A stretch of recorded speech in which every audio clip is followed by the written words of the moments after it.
Hey guys, it's Paige, and for my YouTube video this week, I'm going to be making some Halloween cookies. And I'll be making 3 different kinds of cookies, and 2 of the kinds you don't have to bake, so I'm going to start with the first kind.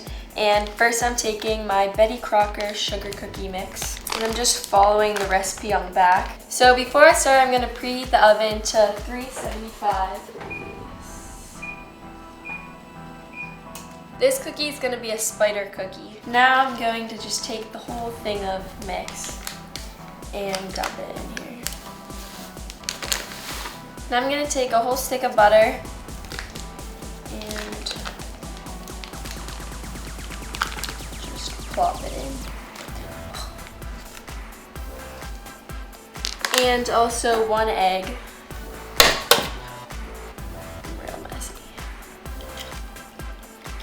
You don't want to get any shells. So be careful. I'm just mixing the butter and the egg and everything all together. I'm going to mix it until it forms a ball.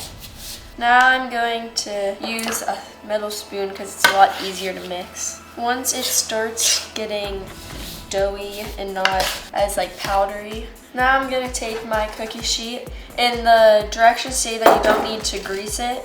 So I'm taking my little scooper thingy and just scooping them into little balls.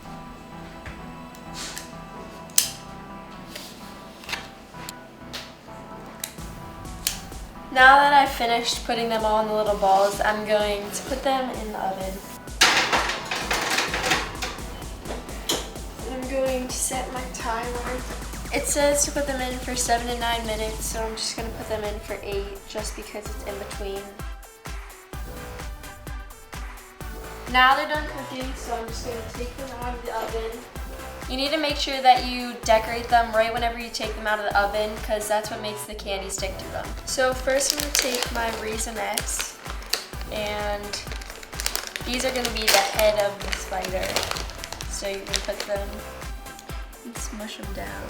These are going to be spider cookies.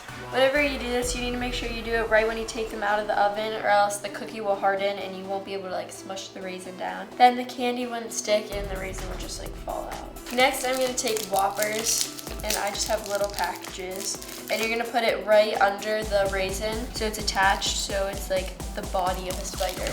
And once you do that, the last step is taking icing. So I'm taking my chocolate icing. I'm taking a little Ziploc baggie, and I'm just gonna scoop my icing into the baggie. I'm gonna fold it down a bit so then the icing falls down to the bottom. What you wanna do is squeeze it, and it's gonna go in the corner, just like this. And then the very tip, you're gonna cut.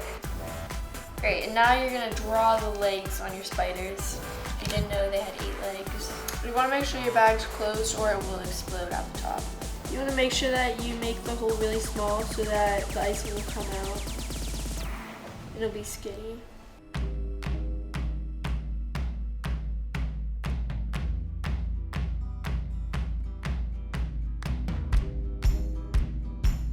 You want to make sure that you have 4 legs on each side, and it's kind of hard to do because the raisin and the Whopper are so small, so you have to make them fit.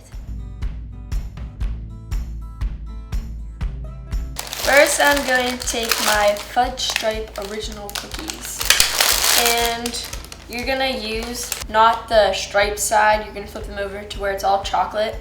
And the first thing I'm going to do is the same thing I did in my last cookies. I'm going to take the icing and pour it into a bag. So I'm going to scoop out my, oh this icing's so smooth, but I'm going to scoop out my vanilla icing and put it in here. And you're going to squeeze it to one side. And then I'm going to take my scissors and make a really little hole. Now I'm just filling the hole up with this and making it so it looks like this. These ones are very easy to make. I'm going to take my bag of Hershey Kisses and explode them everywhere. You are going to unwrap them, and you're just going to stick it right where the icing is, and you want a little bit of it to come out so then it's like the rim of the hat. Rocking that, rocking the t-shirt. I feel so crafty when I do these DIYs. All right, once you do that, I'm going to put them over my little tray, my pan, whatever this is. I'm not doing all my cookies at one time just because they won't all fit on my plate. But the next step, you don't have to do this if you don't want to, but I'm taking sprinkles, and these are Halloween ones, so they're all Halloween colors. But I think I'm gonna use orange. I'm gonna sprinkle them so it goes onto the rim of where we just put the icing. And when you're done with this, you can just shake off some of the excess onto the pan. When you're done with that, they're pretty much done. So I'm just gonna put them back on my plate. And if you look at them, you have these really adorable little witch hats. Now let's make the third cookie. So for my third cookie, I'm taking a Milano cookie, and I had a lot of chocolate icing from my spider cookies, so I'm using that. These ones are so easy to make. And all I'm doing on them is writing RIP, so then they look like little tombstone things.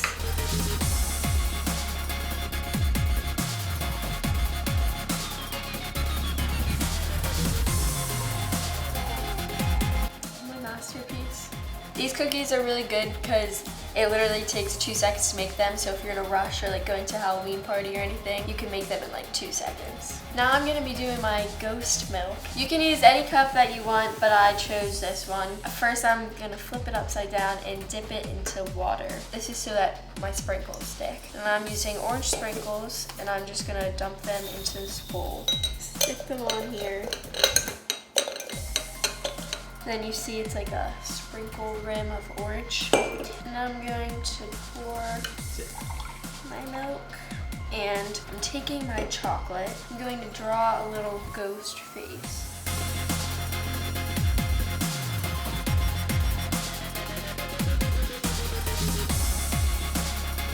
So cute. And this is my ghost milk. So this is my Halloween ghost milk and cookies, and I really hope you guys enjoyed this video because these were really fun to make, and they're super easy just to make and bring to a Halloween party or whatever you want to do with them. So don't forget to give this video a thumbs up if you liked it, and don't forget to subscribe to my YouTube channel, and I'll see you guys next week. Bye!